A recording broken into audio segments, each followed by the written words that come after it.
What's going on, guys? This is the 5 Yard Pass podcast with me, Suddy, and this is Shyam. Today we'll be talking about the weekend's fixtures, the big one, United versus City at Old Trafford. But before that, don't forget to like and subscribe. We're a growing channel, and any support is greatly appreciated.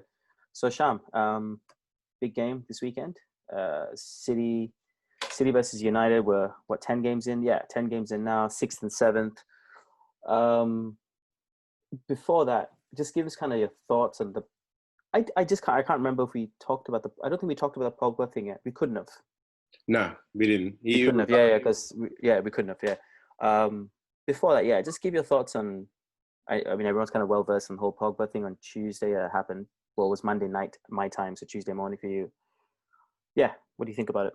I think the first thing for me was that the timing was absolutely shocking. The fact that they've got this whole whirlwind of games coming, including two really important games, Leipzig and City coming out. For the agent to do it there and then, I just thought that was really poor. And it shows more than anything that he needs to go. United can do well without Pogba. He does have incredible moments, and he had one in the last game against West Ham. It was incredible. I can't think of another player who would have got that goal. It was that good. But he's not brought in for great moments. He's brought in for great seasons, great campaigns, and he hasn't really produced that. And it's probably time for him to move on. And to be honest, it's probably more of a fact that there's other clubs out there thinking, oh, can we afford him? Can we bring him in with all of this corona going on? But he's got a year and a half left in his contract. I wouldn't be half surprised if he ended up leaving on a Bosman, frankly, seeing out his time at United. But for that to happen, to think that Pogba was not involved in the message coming out would be quite naive. And I just think it signifies more than anything that, given that United have some really good, like McTominay and Fred have actually had quite decent seasons, particularly Fred. Van der Beek, Matic has a role, Fernandes. They'll go on without Pogba.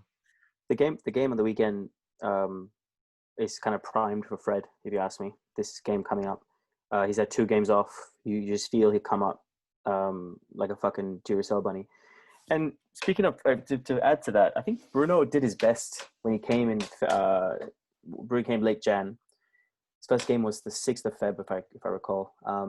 He did his best to kind of signal to Pogba, I'm looking forward to this, Yeah. And I think there's 2 things to this. Firstly, Bruno signaled to him and gone like, we are 2 talented players that we can play together. Blah, blah, blah. Let's do this. And I think I said this very early on when we started this channel. I said this in one of our videos. I said, Pogba's looking at Bruno and going like, that should be me. I think, from my opinion, there's an element of jealousy there. Pogba is a phenomenal player, but he's a snake. There's just no doubt about this. The likes of him. Can you define what you mean by snake? Sorry. You just know a snake when you see one, Shyam. You both went to boys' schools. You just know a snake when you just go like, this guy will jump ship. He would go to Liverpool if, like, I don't mean that literally, but he'd go to a team that they're the cusp of winning the league, and then he would be part of that glory. Where you see someone like a Steven Gerrard, and I'm not a Liverpool fan, but I think I love Gerrard for the one reason is that the loyalty he had, the fact that he's gone when Liverpool won last year, he stepped away and said like, this is not mine. This is people were going like, I got to thank Steven Gerrard for the build. No, and he said, no, this has nothing to do with me. I left 3 or 4 years ago. This is all Klopp. This is Mo Salah, this is Van Dijk, this is Alisson's team. But you just feel someone like Pogba, he's kind of just, you've done nothing for yourself. You've done nothing for the team. You're a good player.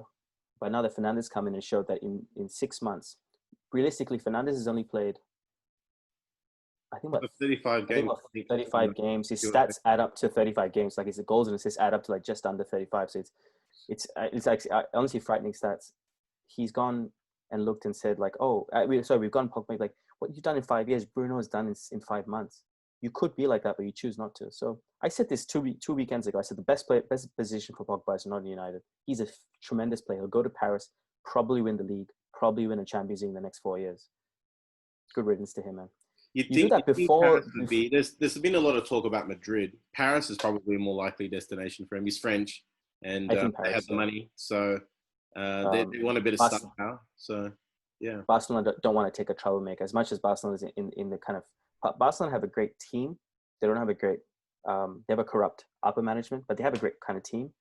I don't think they'll accept another Griezmann. I think Griezmann has caused enough instability in that team that they don't want to accept another one of those. And Pogba's a bit of a kindred spirit with Griezmann as well, so they'll be aware of what they're getting in that Yeah. sense. I just wanted one more point before we get to the game. I was thinking about this for a few days, and I was just drawing the comparison. We have done this before of how players have now realized that marketing themselves, they become mercenaries the way like NBA players. I draw comparisons to that because managers have become less tacticians, has become ego managers.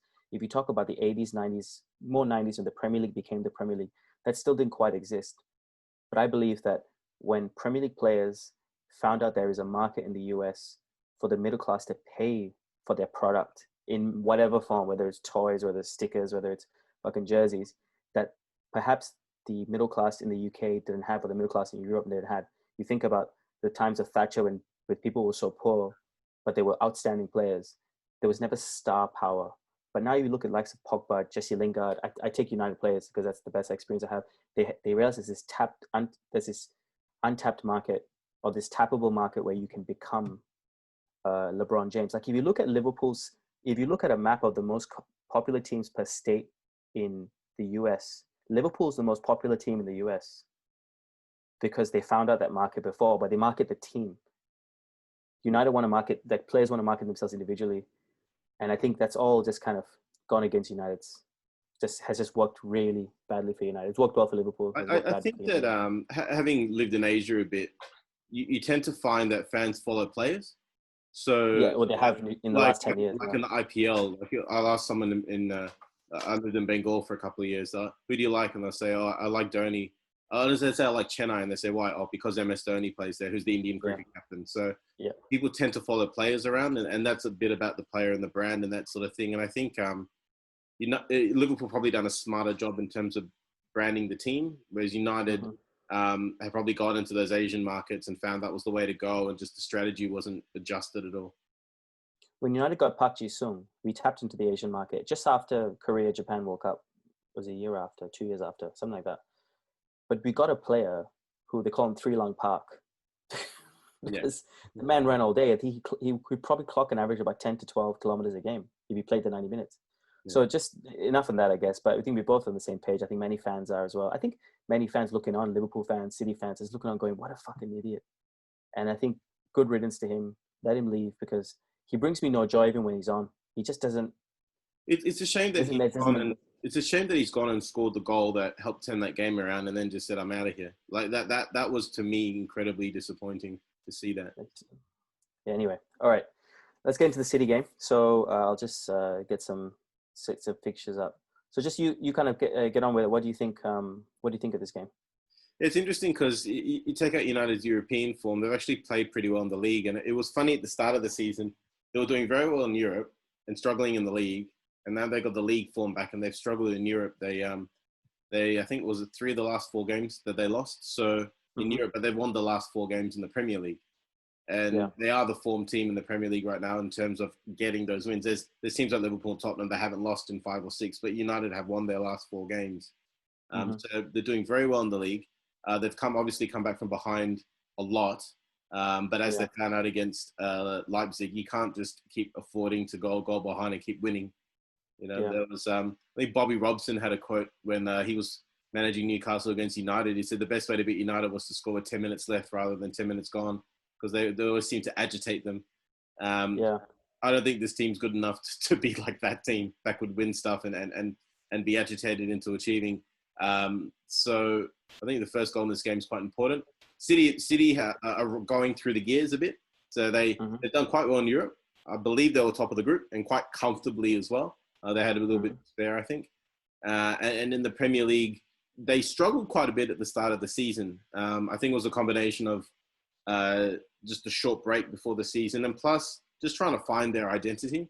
They brought in a lot of players and getting those pieces fitted around. And we've spoken a bit about this is the longest time that Guardiola's ever spent at a club. So he's had to build a team from scratch, and it's not necessarily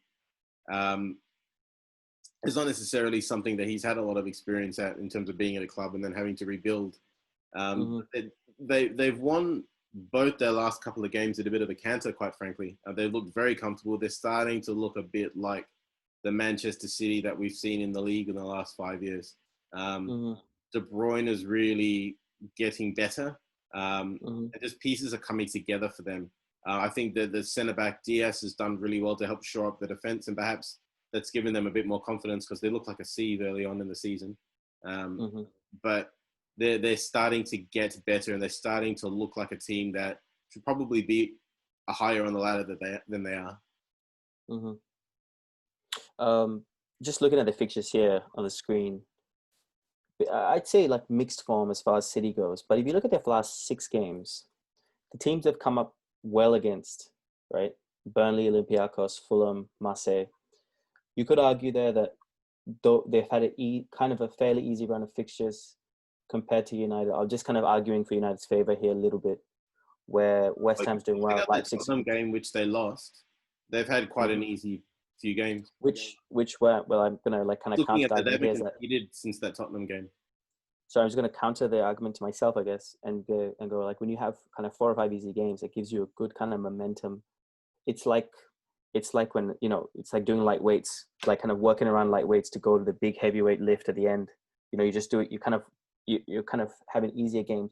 So I do see City playing very well this weekend because they've had 5 games of kind of nice rhythm. Porto was a bit of a tough one. I knew they wanted to win that one and kind of qualify then. So it'll be. City's going to play very well this weekend. I don't see why they won't. As far as United goes, I'm just going to get the lineup here. What the probable lineup is? Can you see that, Shyam? Yeah, all good. So what do you think of that? I heard they haven't had it here on the page, but Pep said Aguero's not playing either. So City only have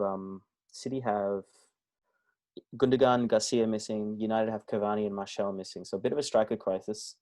But yeah, what do you think of the lineup? And do you think anyone else should be starting over someone else? I think this is right. It's got Gundogan down at the bottom, but it's also got him here. City have had to adjust to that double pivot because of the way that they play. It's kind of their way of compensating for Fernandinho, just to have the 2 players there. They've changed that shape to the 4-2-3-1.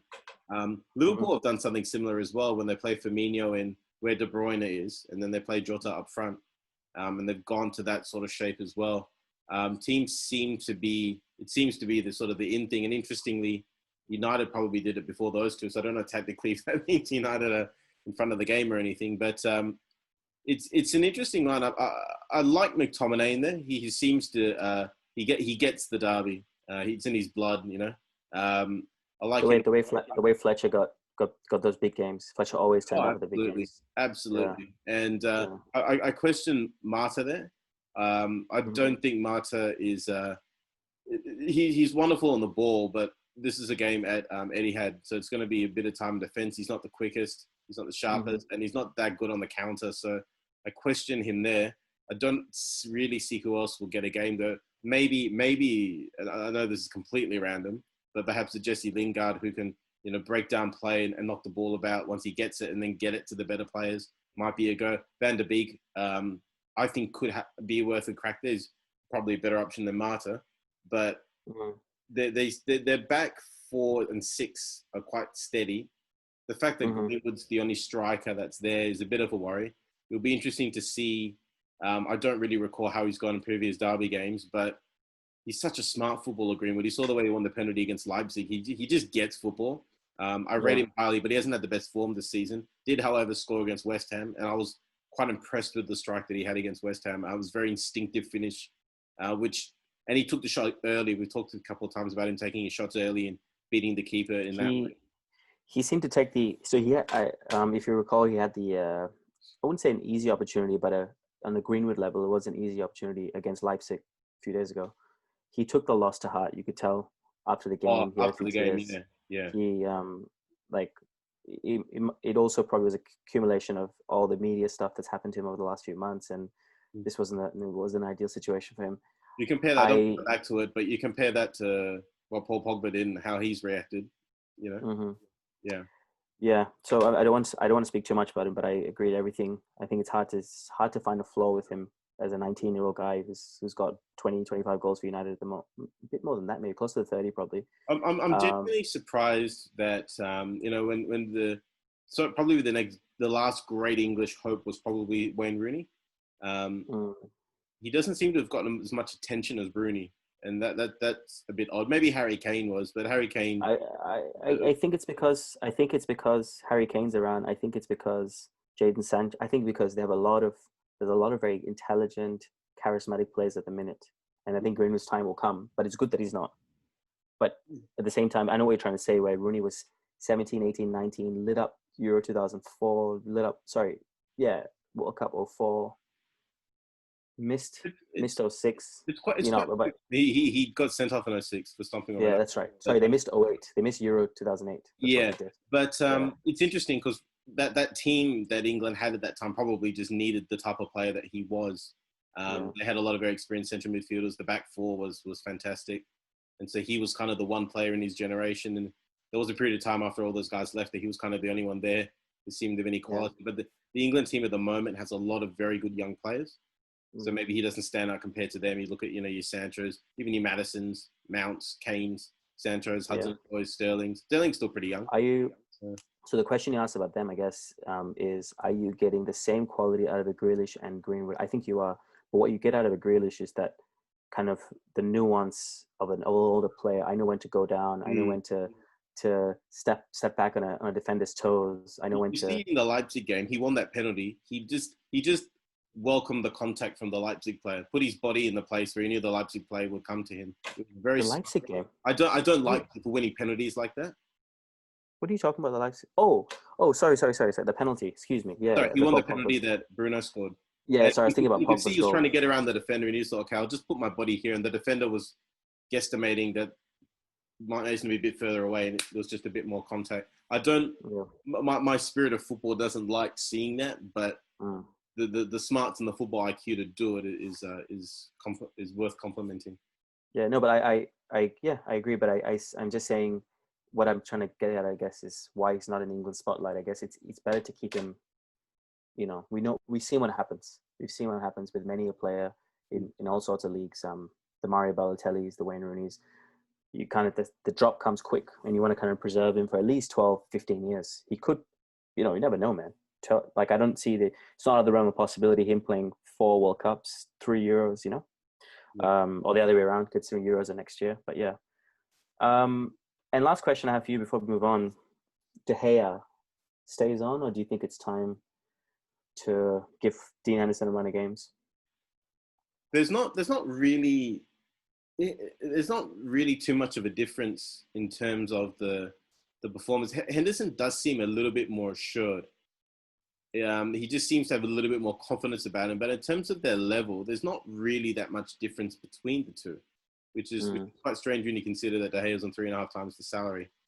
De Gea, it doesn't seem like he's going to get back to that level. And I think people have given him games with some belief that he will somehow get back to that extraordinary level that he was at before. But we've talked a bit about what it means to be a Man United keeper. And you play in a team that generally you have to make 1 or 2 saves a game. And if you make those, the team wins.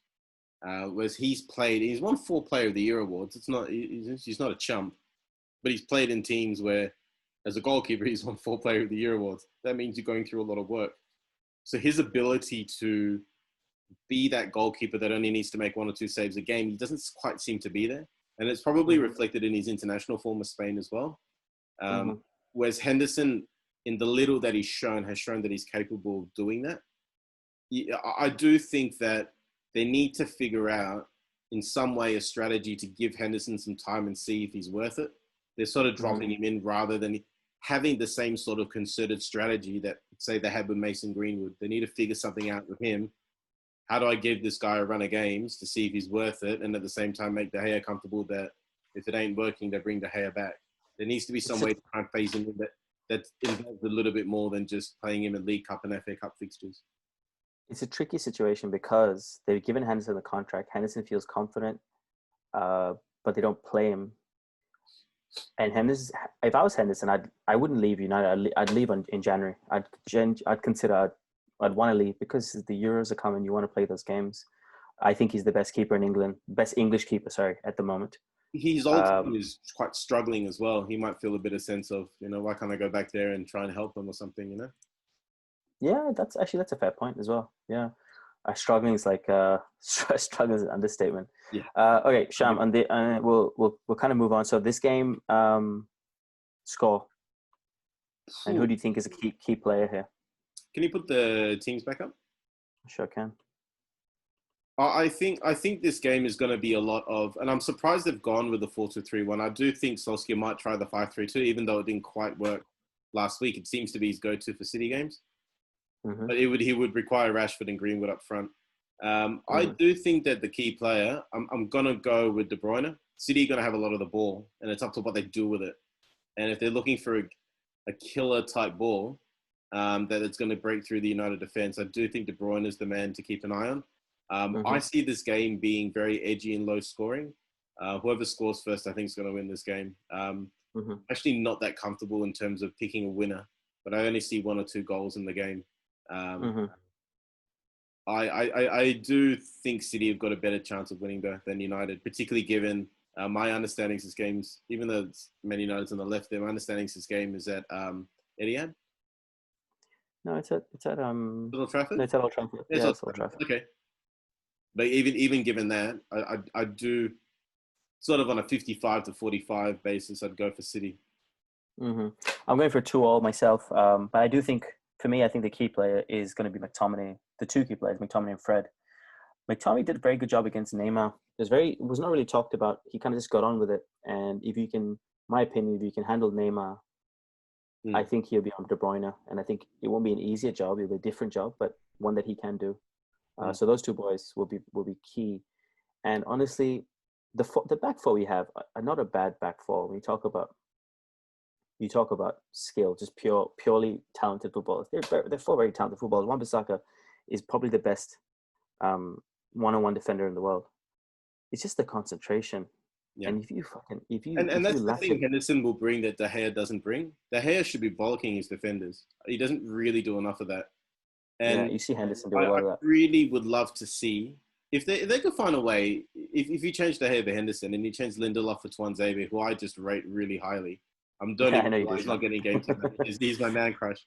If they could find a way to get, I don't know. I look at him, I see future club captain. He's got that about him. If you brought those 2 in, you get the concentration there or thereabouts. And Tellez is a pro, man. He just looks the part. He's just slipped in seamlessly. He's only played 5 games, but he looks, if that. But he just looks like a battle-hardened pro. I like him. So I'm going 2-2, like I said, and should we move on to the Chelsea game? Yeah. It was a lot to dissect there. I think it's going to be a cracking game, though. So I'm seeing Chelsea, a game. I see the potential, but I just see nerves. So it's interesting. Quite opposite ways of seeing this game. So we'll see how it pans out. As always, somehow United kind of always come through for Solskjaer. He's not under pressure. He's not under pressure. It's be stupid to think he was. That's the counter argument. Sorry, what? The counter argument to United will win is Solskjaer's not under pressure. No, they lose. All right, Chelsea, Everton. Everton, just you can see here, very, very, you'd say very average form. And you see average form even for themselves. That's quite bad form. They've played who they played recently. Southampton. They've lost to Newcastle. They lost to United. We just beat Fulham. Lost to Leeds, through to Burnley. I mean, Chelsea, we've called them the dependables on this a few times now. They've got a huge squad, and I think they played a lot of the reserves on I could be wrong here, but I think like the likes of Azpilicueta played on the weekend. Hold on. There was nothing in it for them other than I think they needed a point to finish top of group, or I think they beat Seville and got top of the group, so there was absolutely nothing for them in the game. But they did. I mean, look at that lineup, right? Besides, very, very much a mix, I say. So Azpilicueta, reserve lineup. Sorry, you got Azpilicueta, quality. Kovacevic and Jorginho, quality. Abraham. No. To be fair, Jorginho does play every week, so I think he was, for whatever reason, he was playing. They last game I saw, they had Kante, Havertz, and. You're talking about last Champions League game or last game? League game. I don't think if he played, he was on the left side of the midfield 3, but he tends to play at the base. I saw Kante playing in his position. Okay, assuming this is one of the strongest lineups.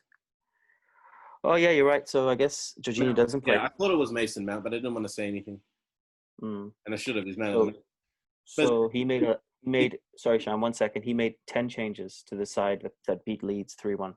yeah, and Havertz played on the wing, opposed to in the free eight. It looks like he's gone a bit with that. If you look at that sort of lineup, particularly the Leeds one, he's gone with Kante's the defensive type player, and it looks like Mount and Havertz plays free. As Havertz would probably not have many major defensive responsibilities. I think playing in that type of role.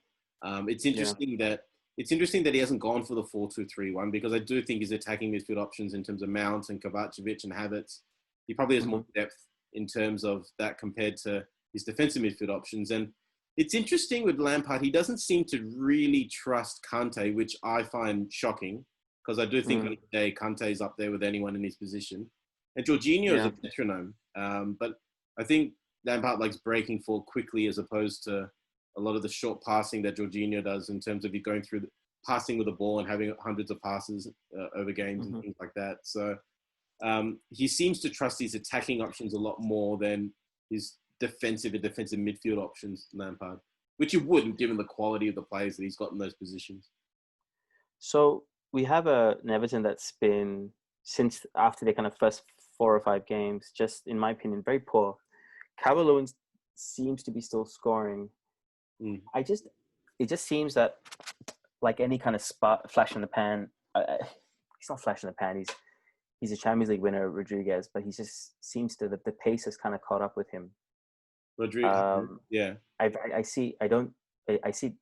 find it very hard to believe that Everton will even get a point out of this, even though it's a home game for them.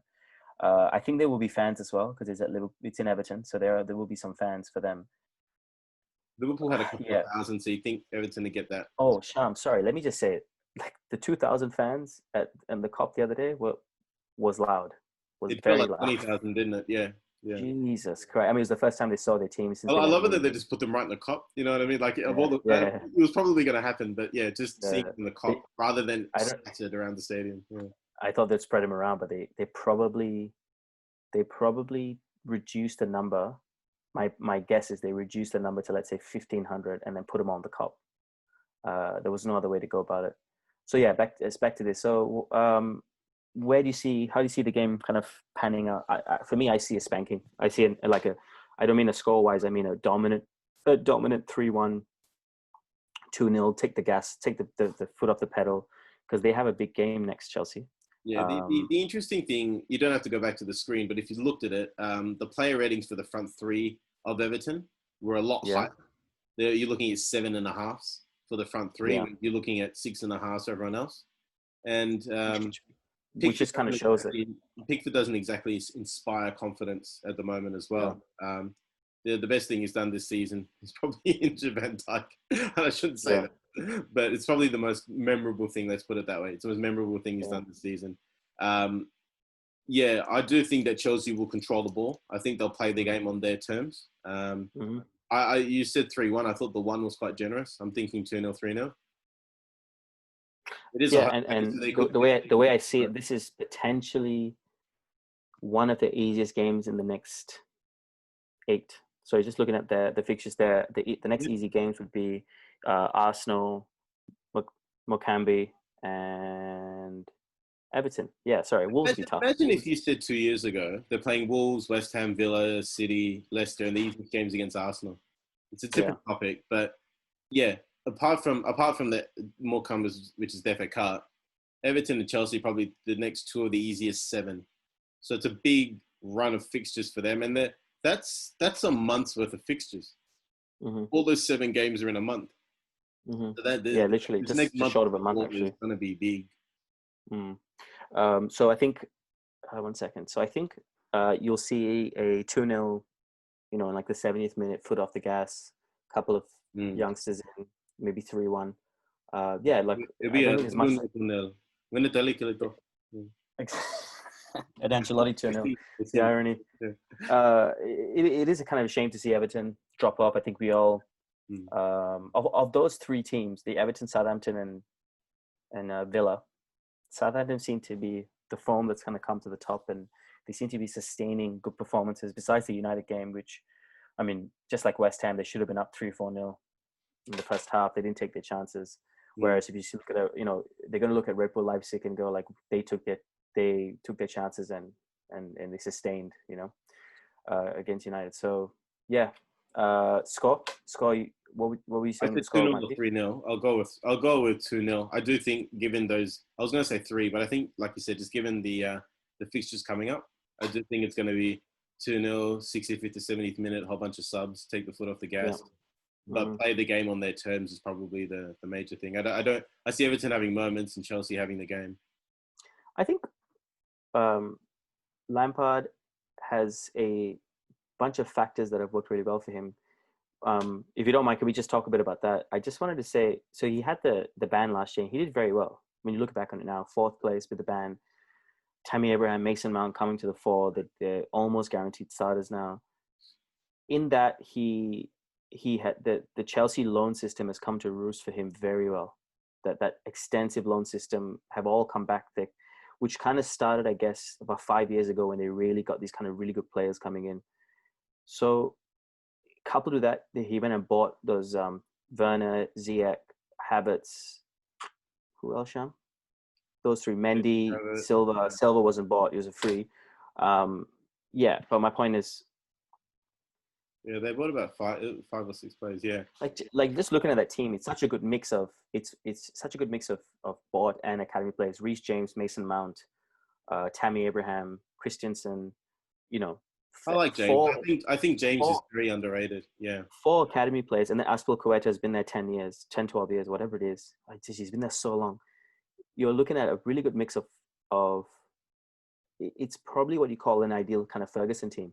And the ideal mix of quality bought players and quality academy players who will eventually become world-class. But I have no doubt that all those players have become world-class.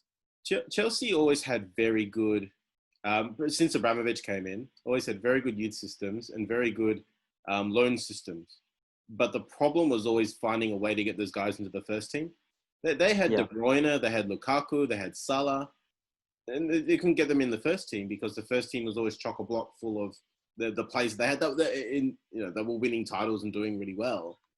Yeah, it's almost as if that transfer ban was a blessing in disguise because it gave Lampard a year where he could operate with much less pressure. There was no expectation. He's probably the only Chelsea manager to have not won a title and stay in his job.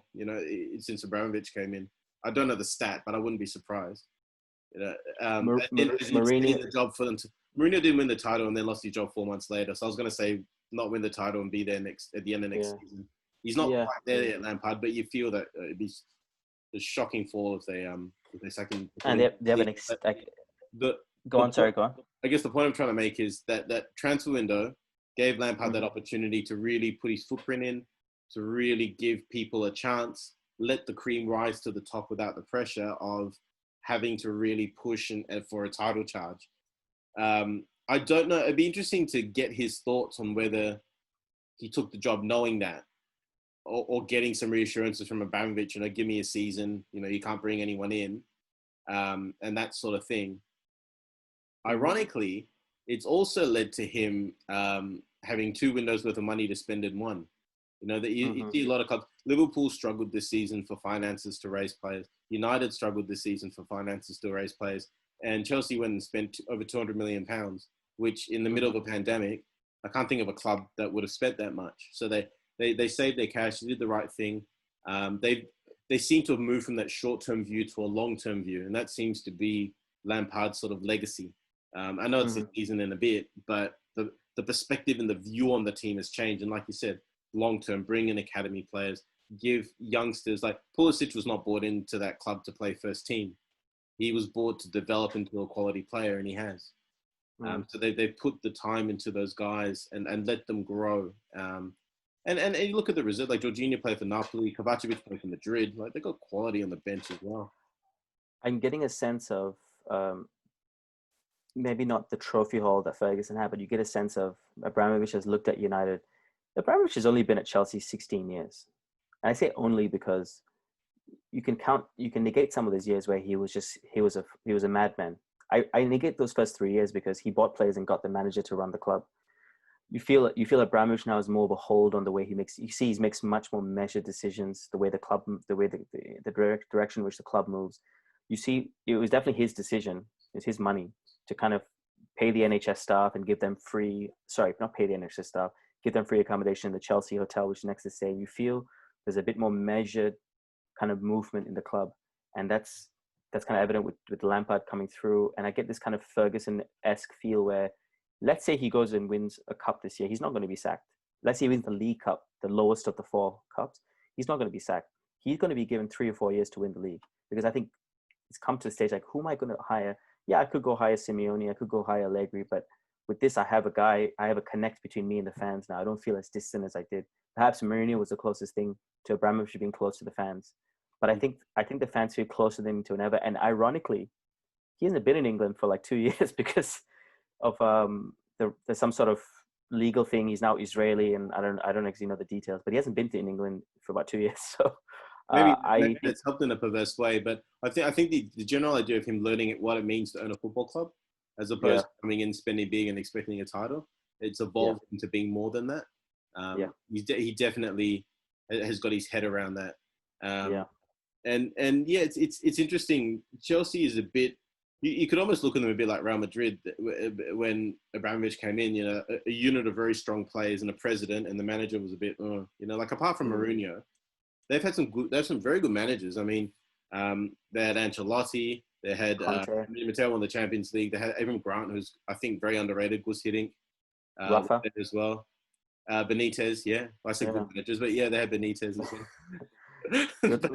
we're talking about the facts, not the non-facts. The facts. No, I do think Benitez was a good manager, but I don't think it was the right pick for that team. But that's a different story.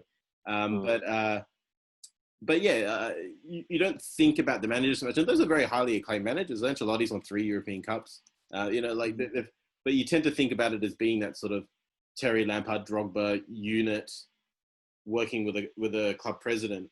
And maybe now with him stepping back a bit, allows Lampard to take the spotlight a bit. The fans trust him because they've seen him literally give his all on the pitch. What Chelsea are seems to have evolved a bit in a more wholesome way. And there's that sprinkle of kind of old school football. Lampard would have been of the generation that cleaned, I don't know, Di Matteo's boots, clean Zola's boots back in kind of the mid to late 90s. So there's that. Well, that's not true because he came from West Ham. Think of John Terry. But you know what I'm trying to say. He would have cleaned boots back in the day, and there's an element of you wait your turn, it'll come, and you can see he does have a good relationship with players. I like what he's doing, man. Lampard's good to see. Again, he definitely got a shortcut to the top of football, but I think he's making the best of it. There's one thing to get the shortcut. There's one thing to make the best of it. I think he is. I genuinely think he is. So you have the likes of like Alan Shearer, who went straight into management to Newcastle and just bottled it hard. I mean, the club was already a sinking ship, and you never want to have when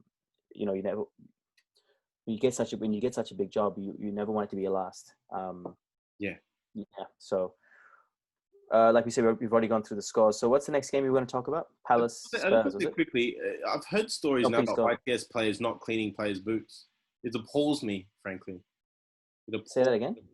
I've heard stories now about YTS players. They don't want to clean the first player's boots and that sort of thing. That hasn't happened for about 5 to 10 years now. Yeah, I know. I don't like it. First team players used to go and they'd pour soil on their car and get the player to clean it, and then go pour soil on it again just to teach them a point. There is something in that. I know it's not pleasant, but there is something there for the players to learn. Anyway, my rant's over. Yeah. I think we wanted to talk a bit about, for me, potentially the most interesting game of the weekend, which is Crystal Palace versus Tottenham. Hold on, let me just share the screen. Tell me why as I share the screen. I mean, Tottenham are up and about. They've I don't like saying ground because they've got that bit of stardust about them, but they've done very well this season to get to top of the league. Their defensive record is impeccable, best defensive record in the league, and they've done really well there to be in the position that they're in, that I don't think a lot of people saw at the end of last season when they seemed to be celebrating finishing 6th. And Crystal Palace have been quite up and down. You see there's, against Leeds and against Albion, they absolutely smacked them. They do seem to rely a bit on sort of a solid structure and a bit of flair up front. Mm. Zaha's going great guns. There seems to be all sorts of conjecture around his future, and I've been seeing articles on YouTube about how he's suddenly come of age and all of that sort of thing this season. So they got a bit about them, Palace, and they do have the materials that on their day they could potentially beat anyone. So it'll be interesting to see how they go on this one, particularly with it at. Are they still playing at Selhurst? Is it that they're playing it? Yeah, Selhurst Park. Yeah. Mm.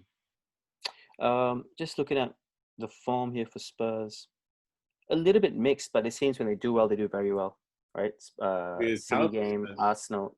No, sorry, I'm talking about Spurs first. I'm just saying when they do well, they seem to do very well, and the kind of mixed results.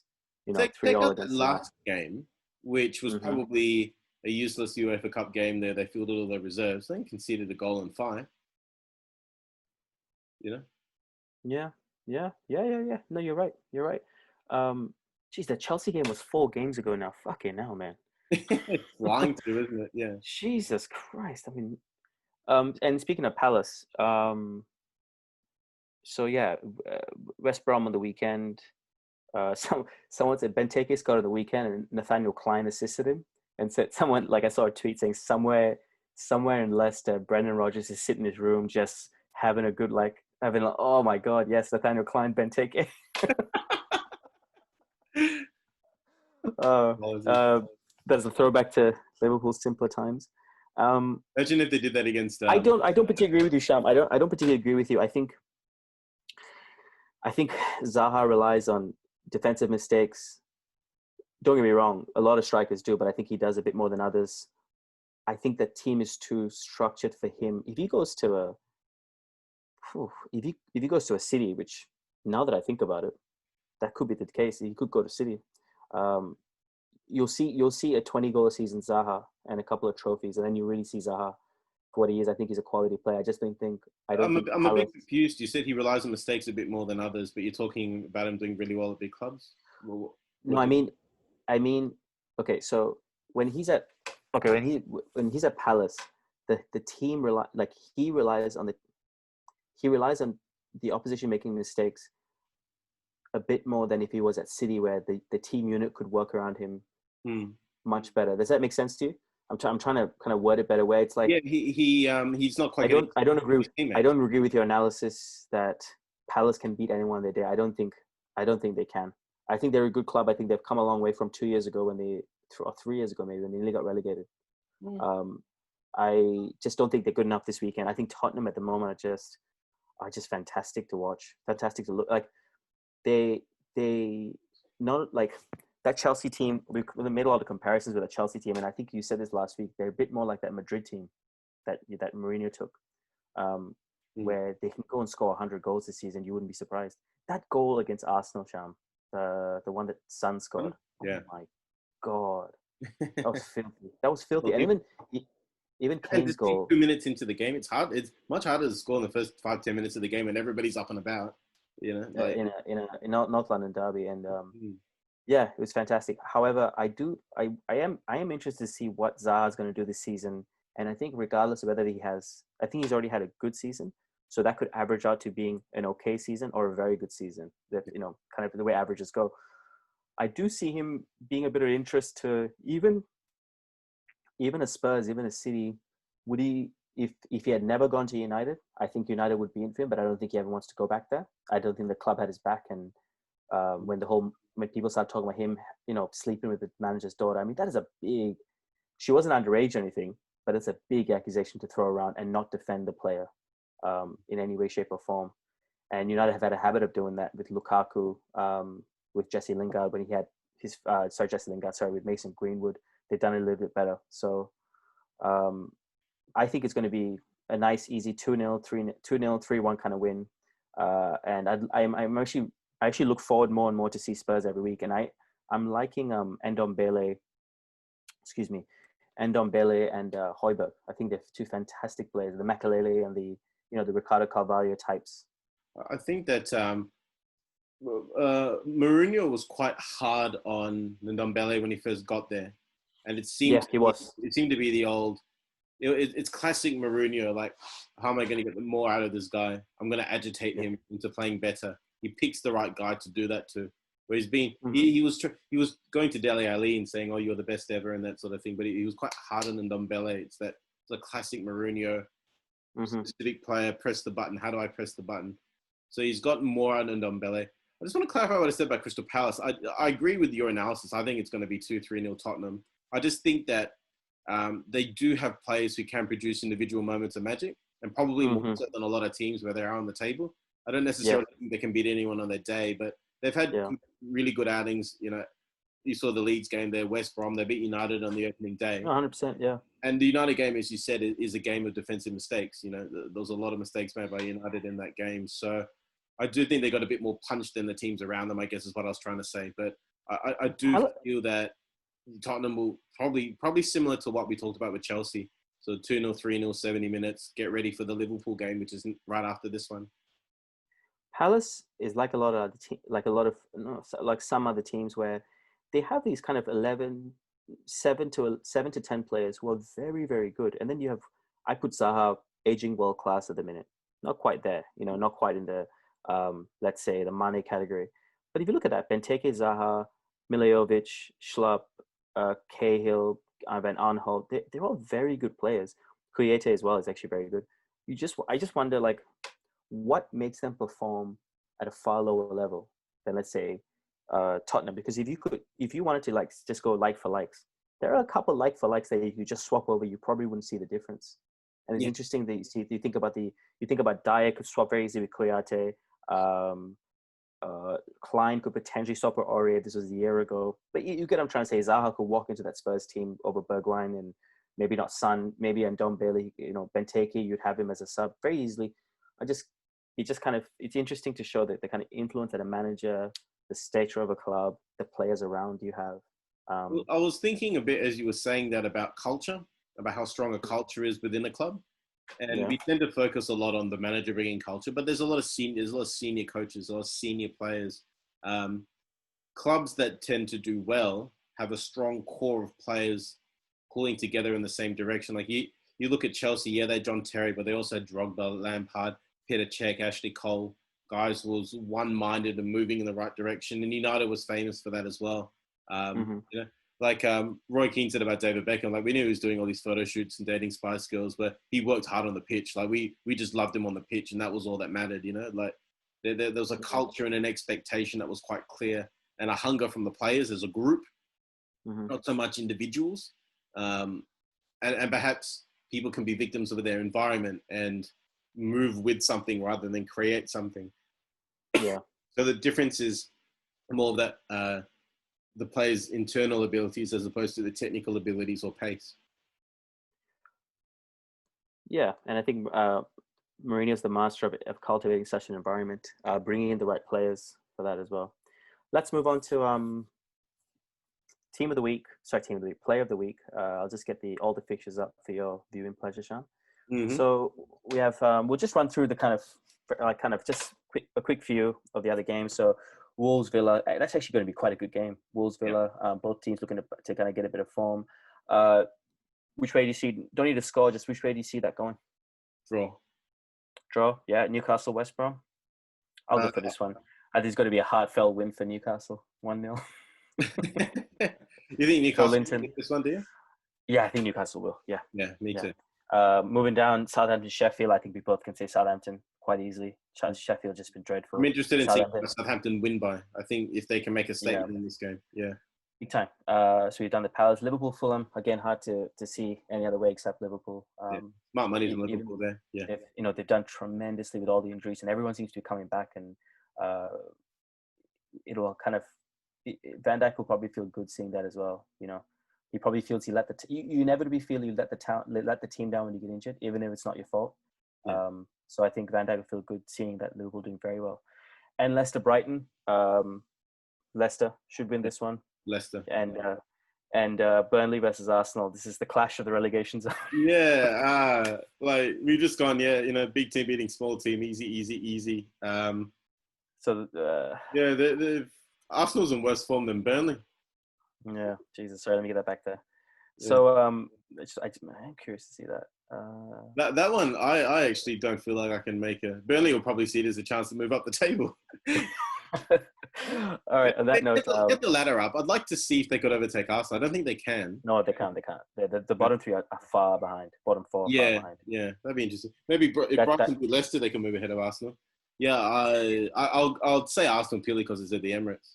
No other yeah, reason. no, I think Arsenal will take You it. didn't They miss get a the bit of. Leeds They, West Ham they, game. What do you think about Leeds and West Ham?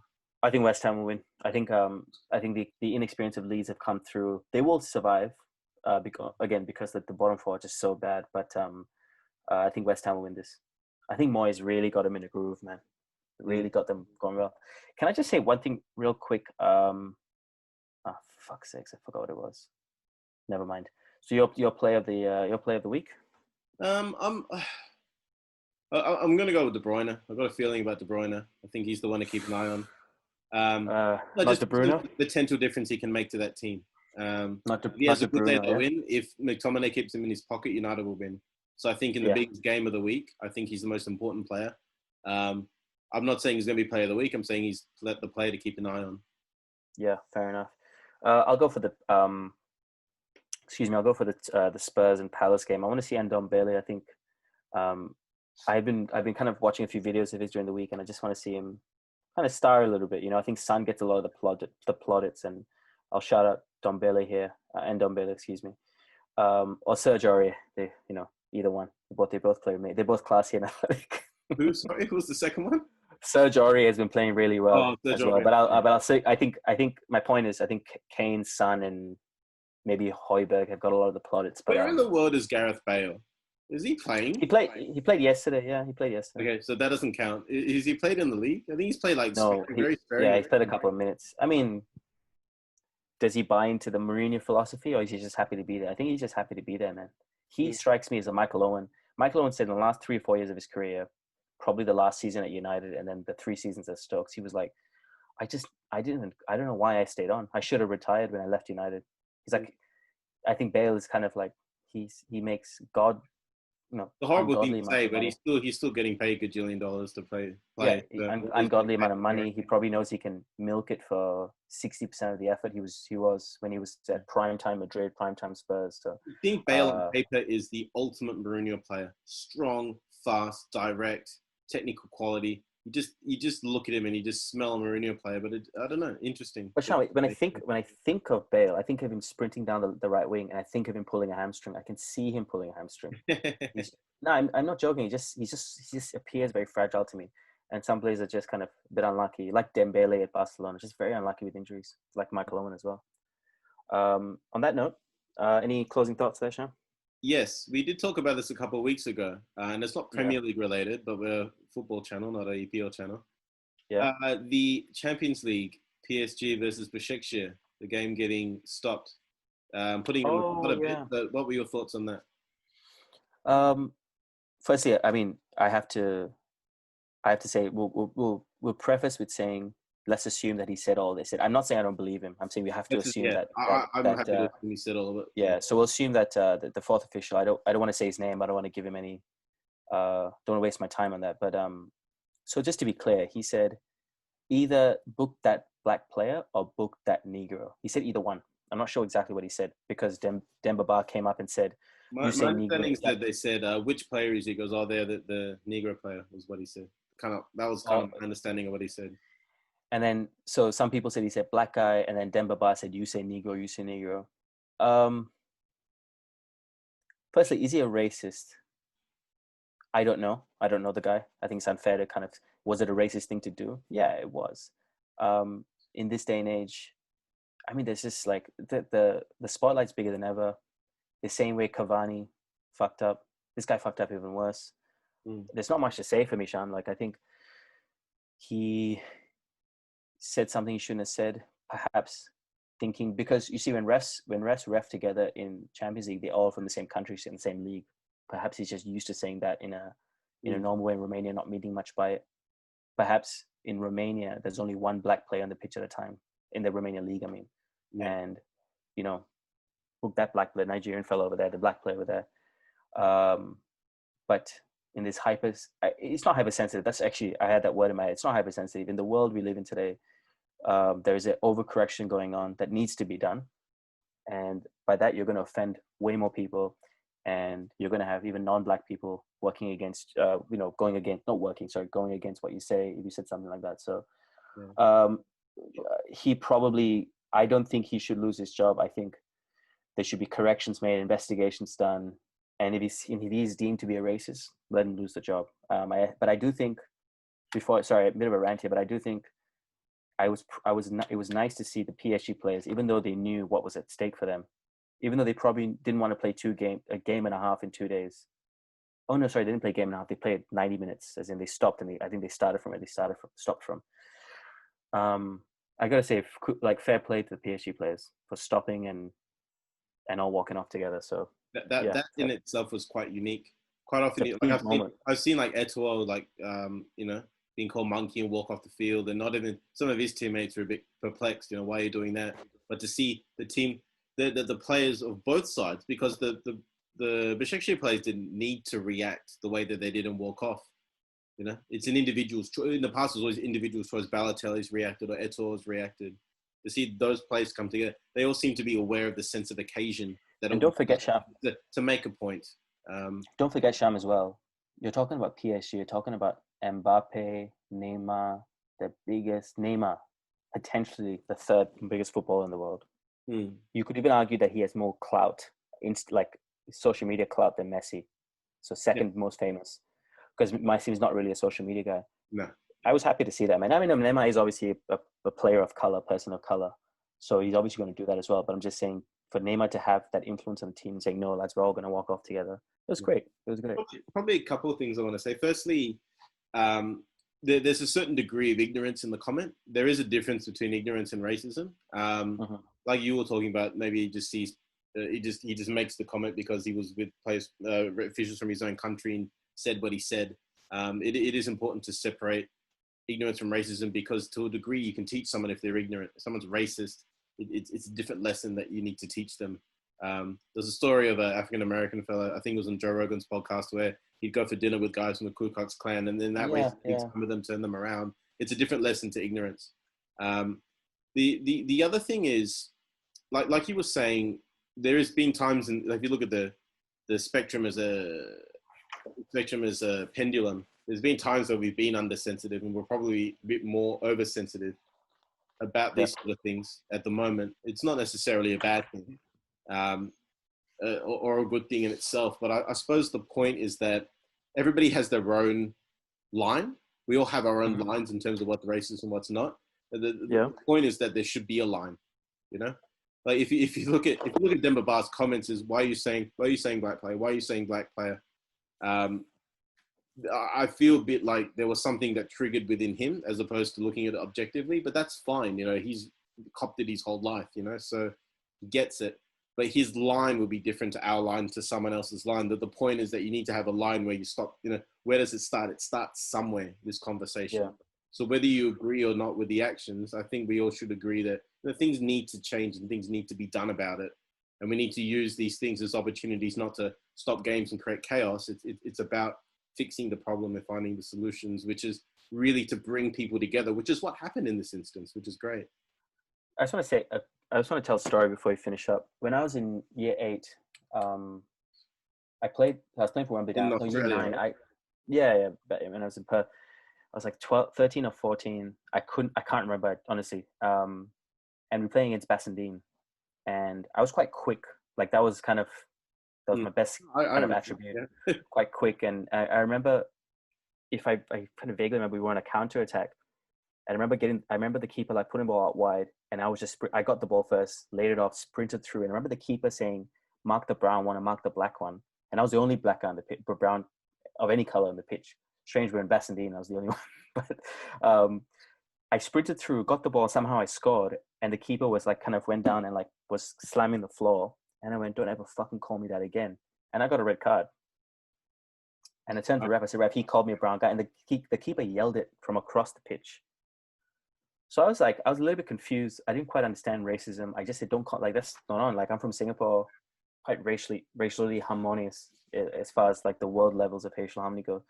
And I remember telling my boarding house master, And my boarding house master told my form teacher, we all had a form teacher as well. They always would work together to kind of take care. And they both had words with me about telling people off. And I know they didn't mean to be. They weren't trying to tell me off. But when I think about those things now, I'm like, we've come a really long way. If that happened today, if my kid, So you're that saying happened to my they kid, didn't really feel supported, or you felt like you didn't feel supported, and I don't think they did. I don't think they meant to make me feel that way.